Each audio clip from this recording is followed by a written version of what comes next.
What would you do if you spent 22 years building something from the ground up, kept people safe, wrote every protocol that mattered, and then one Tuesday morning some guy who'd been in the building for 6 weeks told you that you had 3 weeks to hand over everything you'd built to a foreign company?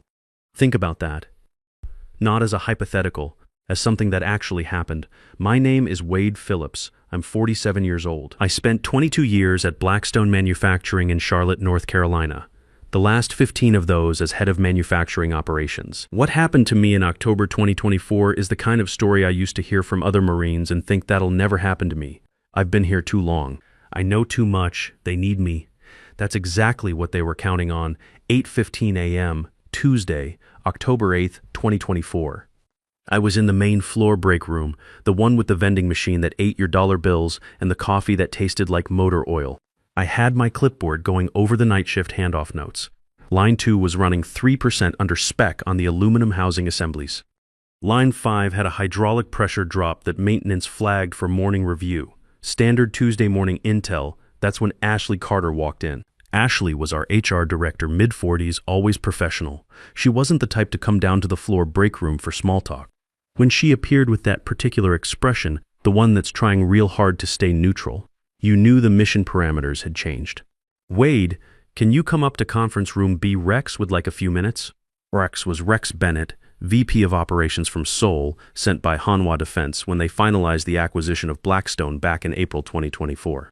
He'd been on site for 6 weeks. In those 6 weeks, he'd held 3 all-hands meetings, introduced 2 new reporting systems that nobody understood, and used the phrase operational synergies enough times that someone in maintenance had started keeping count on the whiteboard. I set my clipboard down, picked up my coffee, followed Ashley to the elevator. When I walked into conference room B, Rex was already positioned at the head of the table. Sitting next to him was a young man I'd never seen before. Maybe 29, 30, clean shirt, soft hands. I noticed that immediately. Force of habit from the core. A notepad already open in front of him, pen ready, like he was prepared to document a briefing he hadn't been briefed on yet. Rex said, "Wade, good morning. This is Clay Morrison. He's joining us as Junior Operations Manager. We'd like you to spend the next 3 weeks getting him up to speed on your processes, your documentation, the full operational framework." I looked at Clay. He gave me a polite nod. I looked back at Rex. I set my coffee down on the table slowly. "I'll need until end of week before we discuss any knowledge transfer timeline," I said.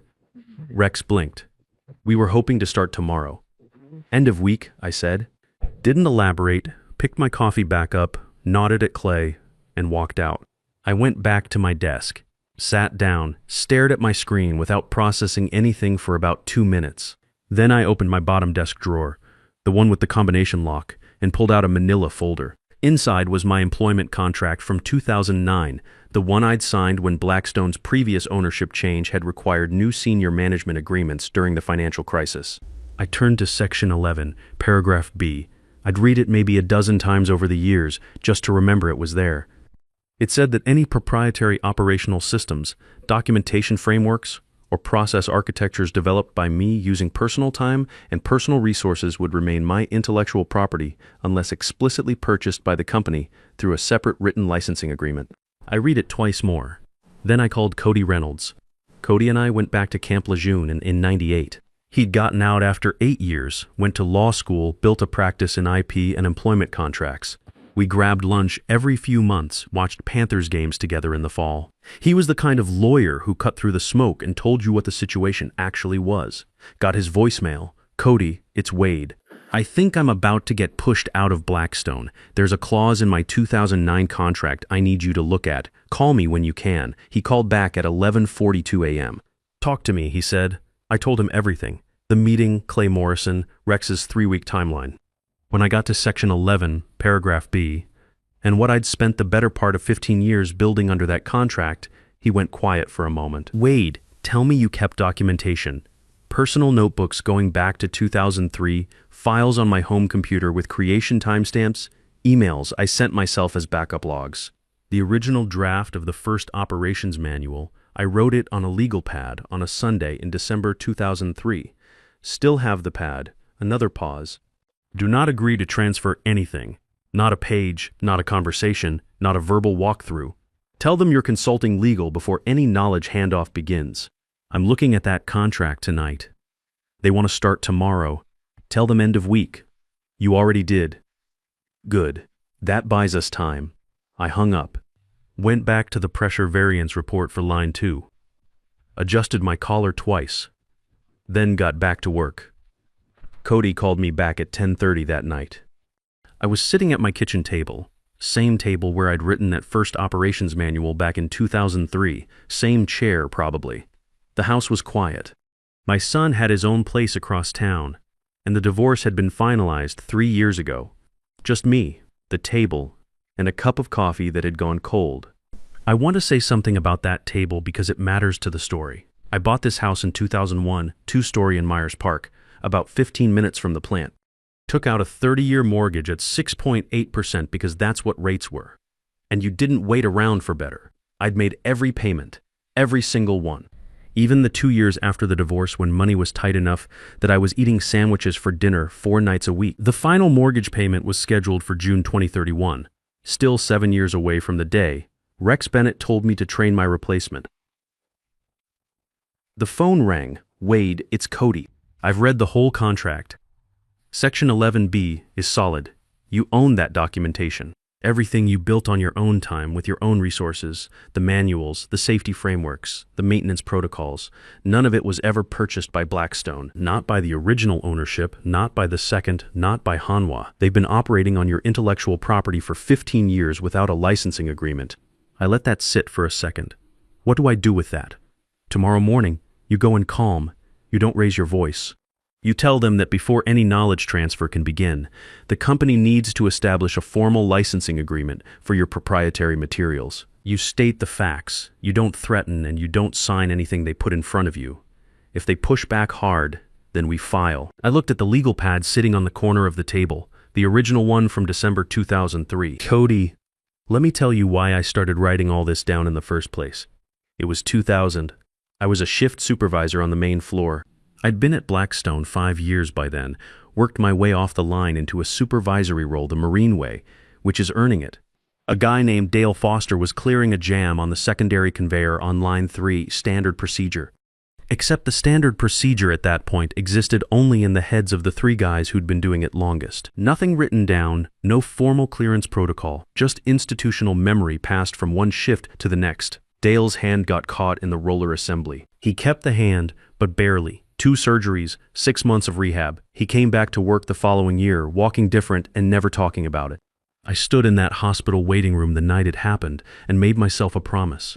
If I was going to be responsible for people's safety, I was going to write down every single thing that kept them safe. Every procedure, every workaround, every warning that the manual didn't include because the manual had been written by engineers who'd never run a shift. I started that December, kitchen table, legal pad, every Sunday morning before anyone else was up. By 2005, I had 6 binders. By 2009, when the new ownership came in and wanted everything formalized, I had the foundation of what became the complete Blackstone operational documentation library. 12 process manuals, a 180-page safety compliance framework cross-referenced with OSHA standards, preventive maintenance schedules for every major piece of equipment, and a risk assessment matrix that the plant's insurance carrier asked to use as a reference model. When I sat down with the company's lawyer and Cody in 2009 to sign the new contract, I knew what I had. Section 11, paragraph B went into the contract. Nobody on the company's side pushed back. I don't think they understood what they were agreeing to. I understood exactly what I was agreeing to. These weren't just operation manuals. They were the complete blueprint for how to manufacture defense components to military specifications. Hanwha wasn't just buying a manufacturing plant. They were buying access to processes that had taken decades to perfect, processes that kept American defense contractors competitive. When you're building parts for Apache helicopters and Bradley fighting vehicles, you don't just wing it. Every tolerance, every heat treatment, every quality control checkpoint I documented over 15 years represented something that couldn't be replicated overnight. Wednesday morning, 8:20 a.m. I got to the plant before Rex, got my coffee, went to my desk, and sat there for a few minutes, just listening to the sound of the floor below, the hum of the ventilation, the rhythmic clank of line 2, running its morning cycle. Sounds I'd been listening to since before some of my current crew was born. When Rex came through the main entrance at 8:45, I gave him 5 minutes to settle, then walked to his office. He looked up. Wade, ready to get Clay started today? Before we get there, I need to clarify something. I sat down across from him without being asked. The operational documentation, the process manuals, the safety framework, the maintenance architecture, those materials are my intellectual property. Section 11, paragraph B of my 2009 contract. They've never been purchased by Blackstone or by Hanwha Defense. I'm willing to negotiate a licensing agreement, but I can't begin any knowledge transfer without one in place. Rex stared at me. Wade, you built those for the company. I built them on my own time at my own kitchen table using my own resources. I have documentation going back to 2003. My attorney has reviewed the contract. His jaw tightened.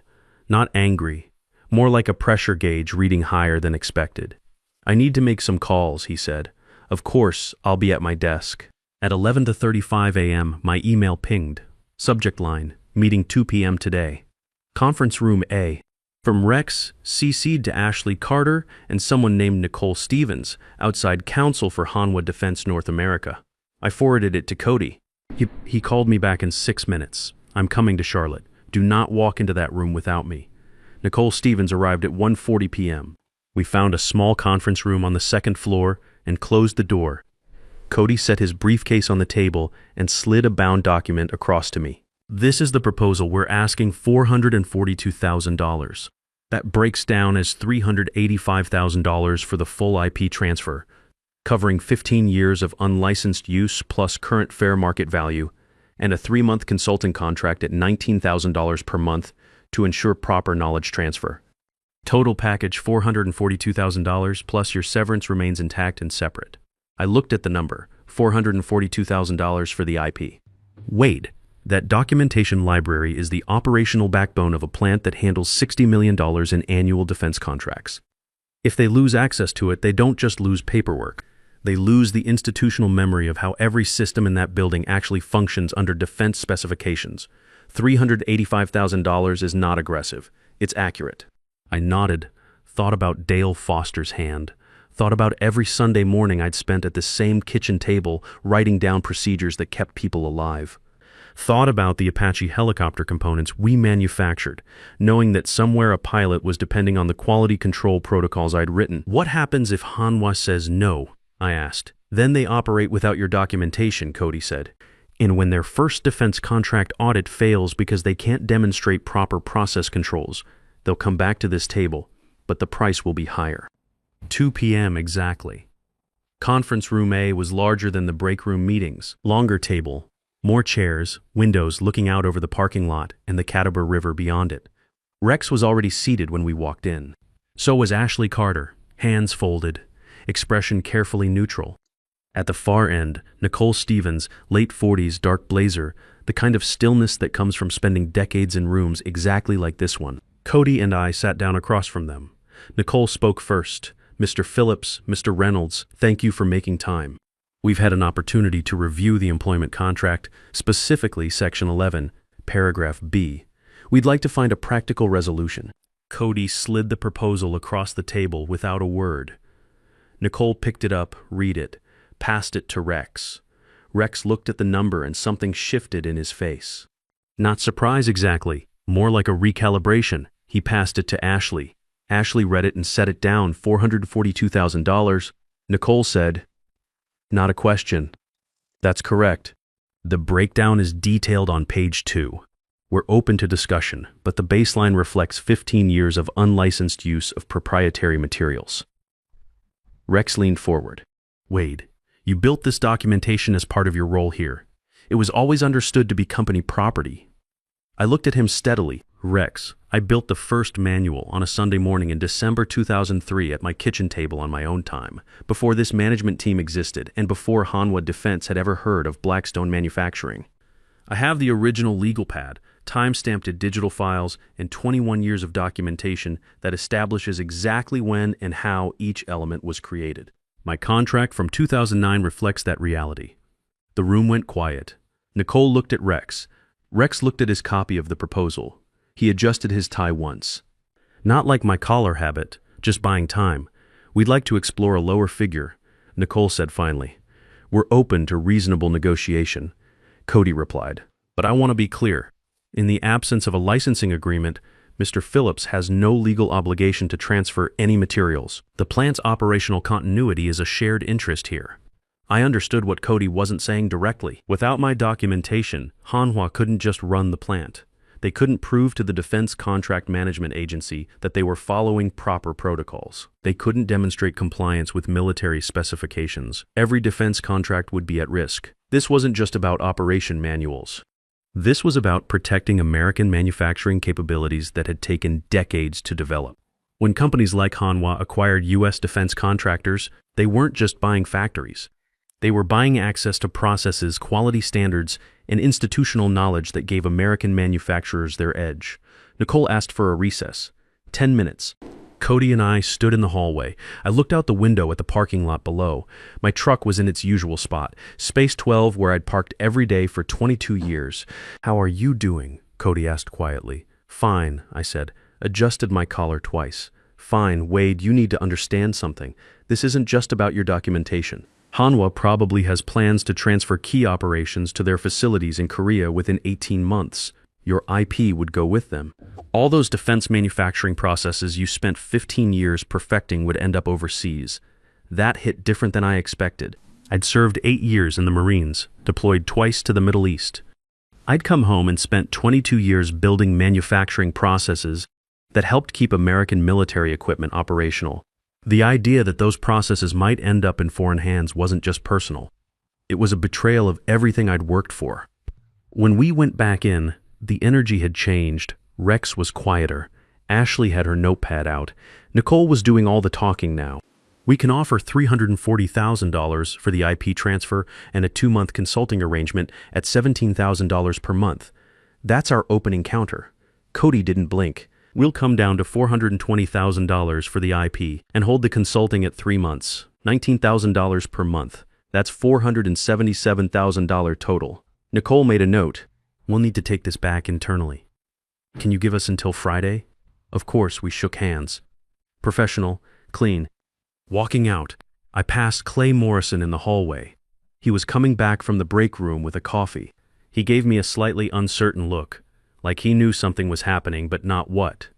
"Clay," I said. "Wade," he nodded. That was the whole conversation. He didn't know what he'd walked into. That wasn't his fault.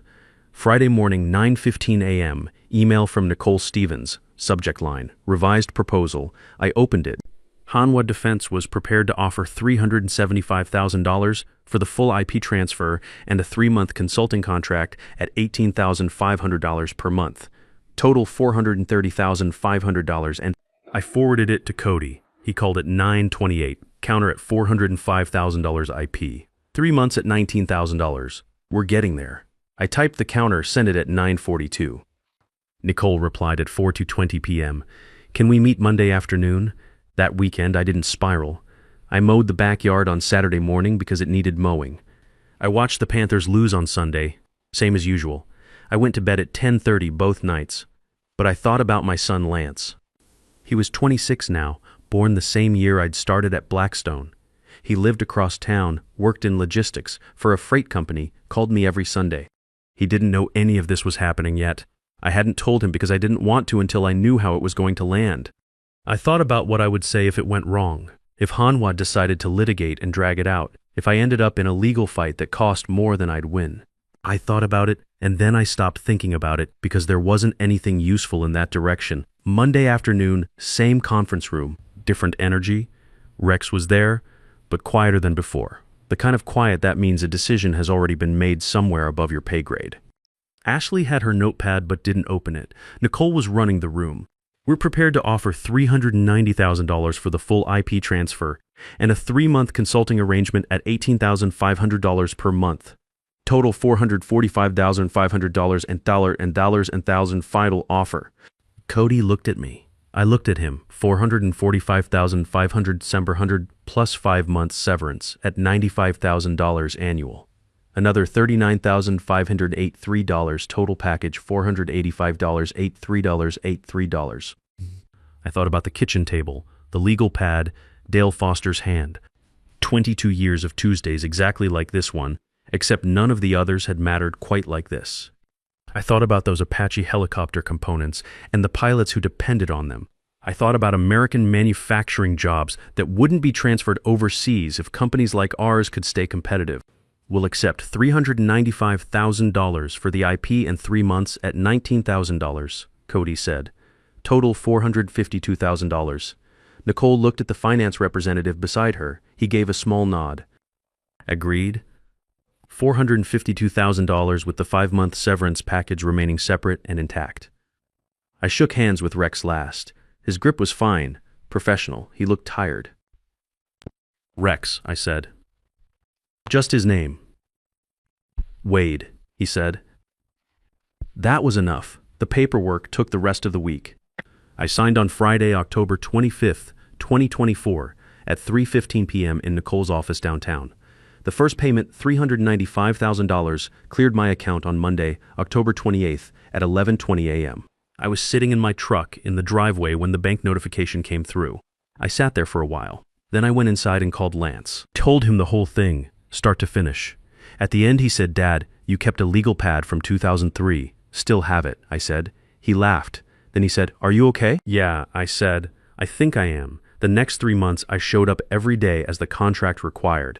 I worked with Clay Morrison on the full knowledge transfer, answered every question, made video walkthroughs for the systems that were harder to explain in writing. I put together a 125-page transition manual, more thorough than anything I'd done before because this time I was doing it for a company that had paid for it. Clay was a decent person, completely out of his depth in a manufacturing environment, but he knew it and didn't pretend otherwise. He asked good questions. He stayed late. He wrote things down. Those are the things that matter on a factory floor, and he figured that out faster than I expected. My consulting contract ended January 20th, 2025. February 3rd, 2025, I registered Phillips Manufacturing Solutions with the state of North Carolina. Small office in a converted warehouse in Noda, north side of Charlotte. Just me and a laptop with upgraded versions of every system I'd spent 22 years developing. By June, 2 former Blackstone colleagues had joined me. Guys I'd trained, guys I trusted. By fall, we had 8 people and 15 active clients, small and mid-sized defense contractors across the Southeast who needed operational consulting and safety compliance work done by people who'd actually stood on a factory floor. People who understood that when you're building components for military equipment, every detail matters because lives depend on it. Year 1 revenue, $1.4 million. Year 2 projection, $2.8 million. We're on track.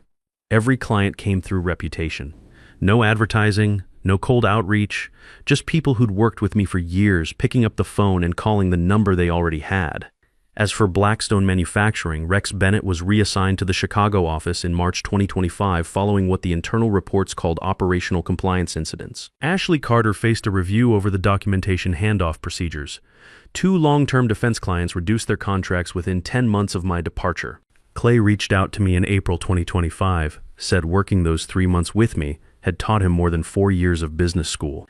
Asked if there were any openings at Phillips Manufacturing Solutions. I told him I'd keep him in mind. I meant it. I made my regular mortgage payment in June 2025, same as I had for 24 years. Still had 6 years left on the 30-year note, but now I had options. I could pay it off early if I wanted, or keep making payments and invest the rest. Having options felt different than just having obligations. Here's what I know after all this. Companies don't see the infrastructure until it's gone. They see budget lines, headcount, spreadsheet calculations.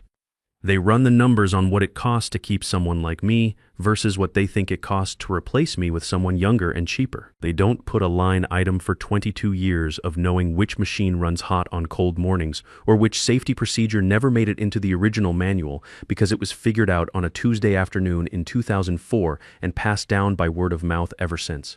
They don't account for the institutional knowledge that keeps American manufacturing competitive, especially in defense work where quality isn't just important, it's a matter of national security. You can't automate that, you can't train it in 3 weeks, and you can't take it from someone who had the good sense to write it down and put his name on it. My father fixed generators at Camp Lejeune his whole working life, never went past high school. He told me when I was about 19, if you build something, write it down. If you wrote it down, make sure your name is on it. because someday somebody's going to tell you it belongs to them.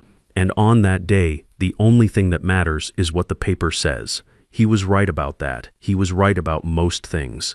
Paper trails beat handshake deals every single time.